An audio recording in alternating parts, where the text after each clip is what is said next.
Assalamualaikum warahmatullahi wabarakatuh. Selamat pagi anak-anak. Pagi ini bertemu lagi dengan Pak Sugiono di mata pelajaran Akidah Akhlak. Bagaimana kabarnya hari ini? Alhamdulillah sehat ya. Sebelum kita mulai pembelajaran pada pagi hari ini, mari kita berdoa terlebih dahulu. Al-Fatihah. Selesai. Kalian sudah pernah mendengarkan ini? Suci dan bako mukhalafatuhu lil hawadisi qiyamuhu binafsihi wahdaniyah qudrat iradah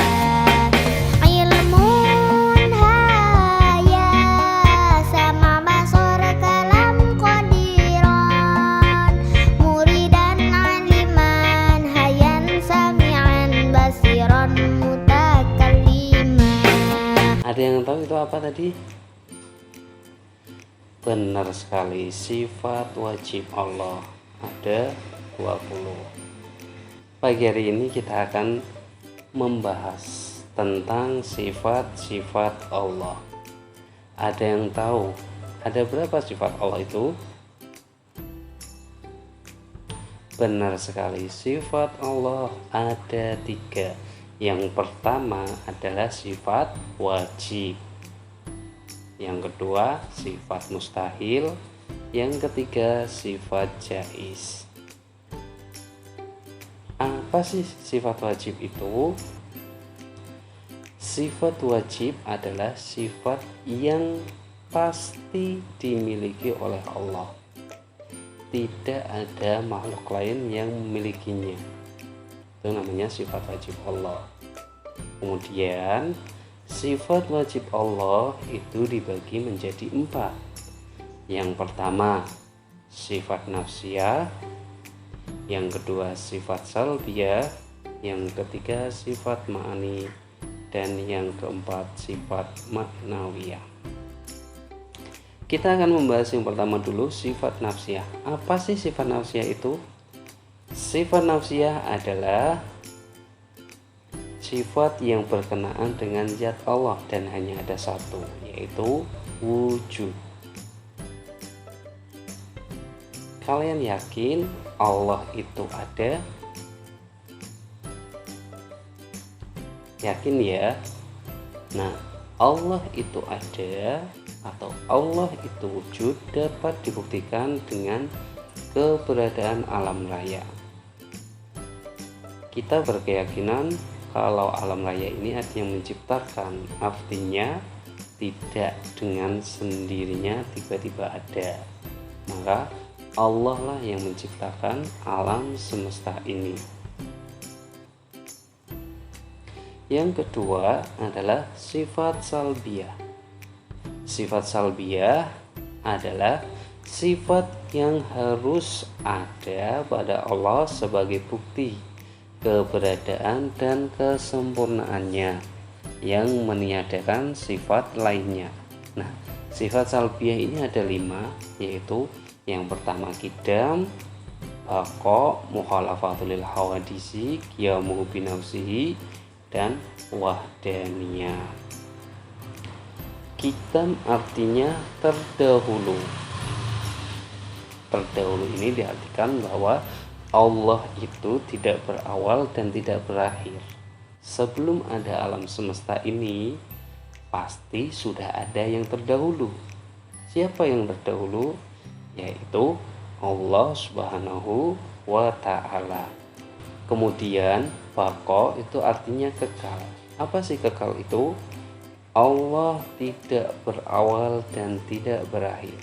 Maka nanti kalau alam semesta ini sudah hancur, apakah Allah juga akan hancur? Jawabannya tidak, karena Allah akan selamanya ada. Makanya Allah memiliki sifat baqa.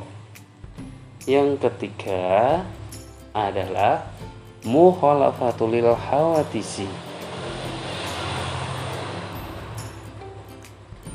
Artinya Allah berbeda dengan semua makhluk.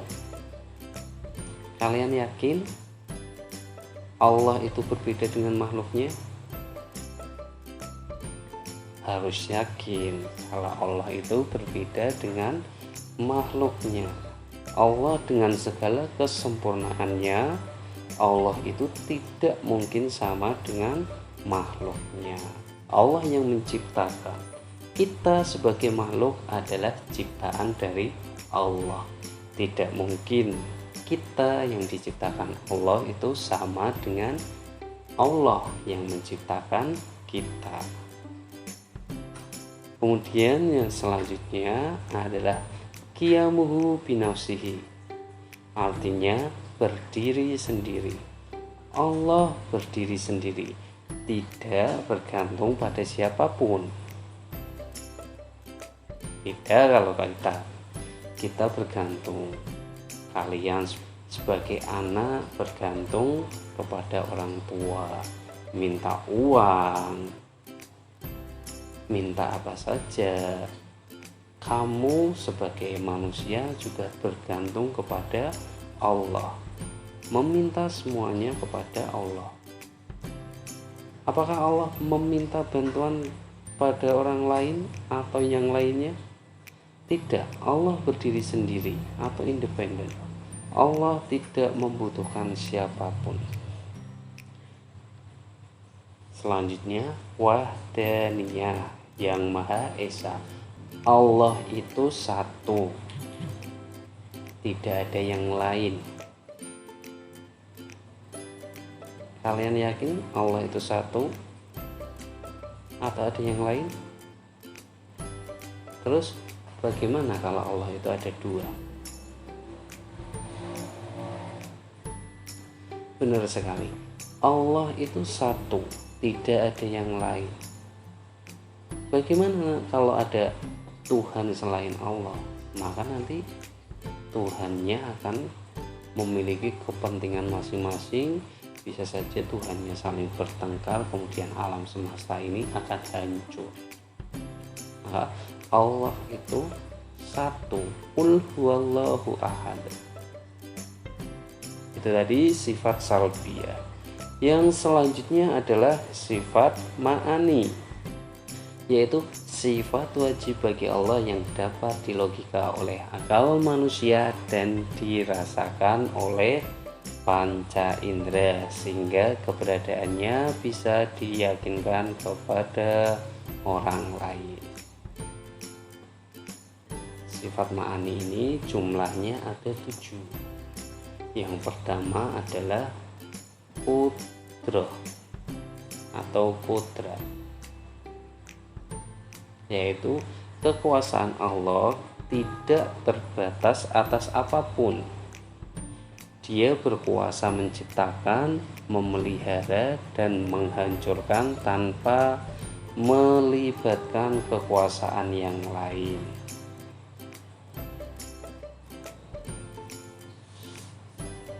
Jadi Allah itu memiliki kuasa, tidak terpaksa dalam menciptakan, memelihara, dan menghancurkan alam semesta ini. Yang kedua, iradah, yaitu kehendak Allah tidak ada yang mampu menghalangi.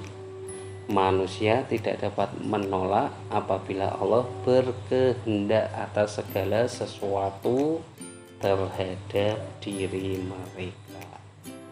Jadi tidak ada yang tidak mungkin bagi Allah. Kalau Allah berkehendak, maka segala sesuatu itu akan terjadi.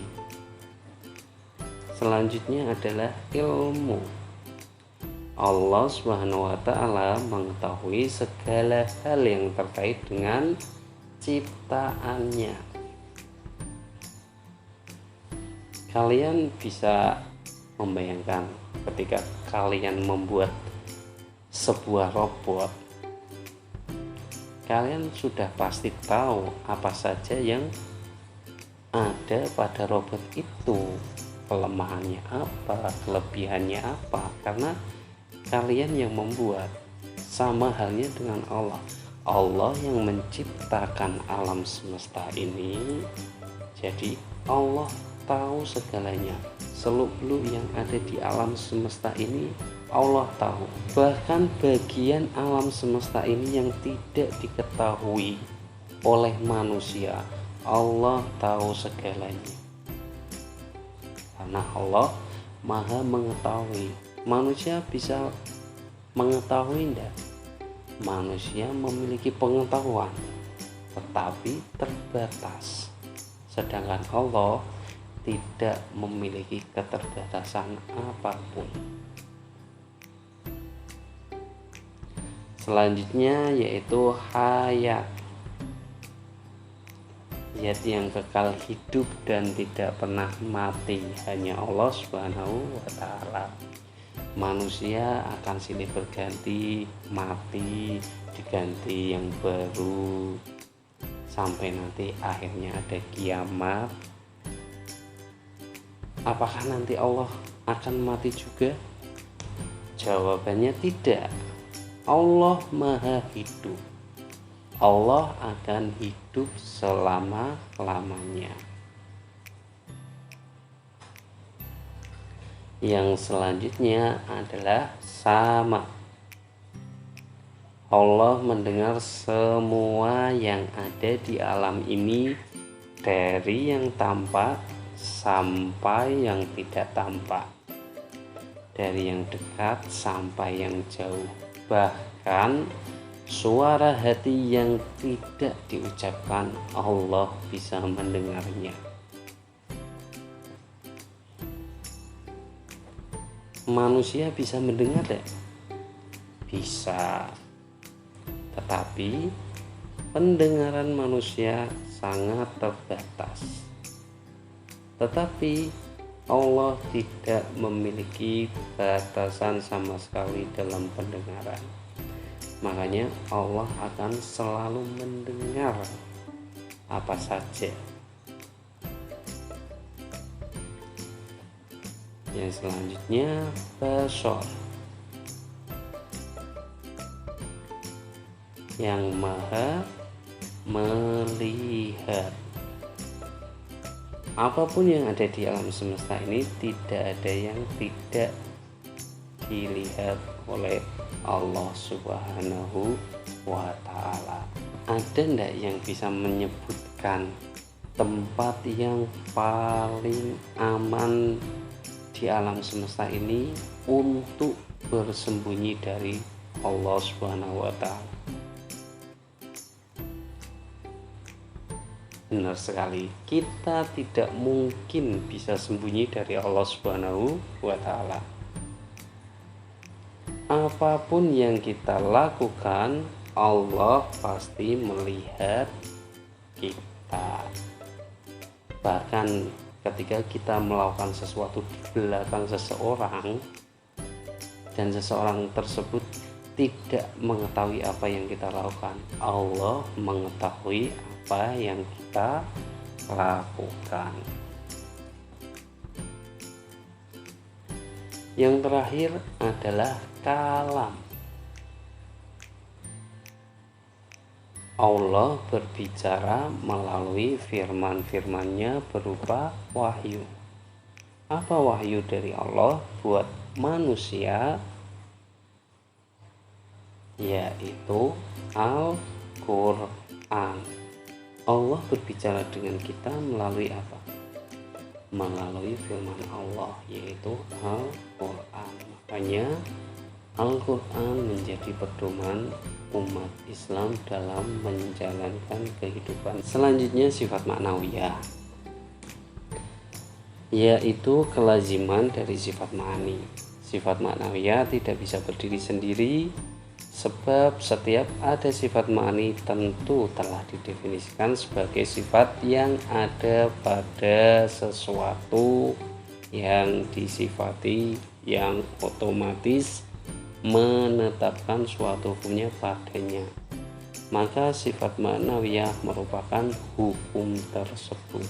Sifat ma'nawiyah merupakan kondisi yang selalu menetapi sifat ma'ani. Sifat ilmu misalnya, pada zat yang bersifat dengannya mempunyai kondisi berupa kaunuhu aliman, keberadaannya sebagai zat yang berilmu.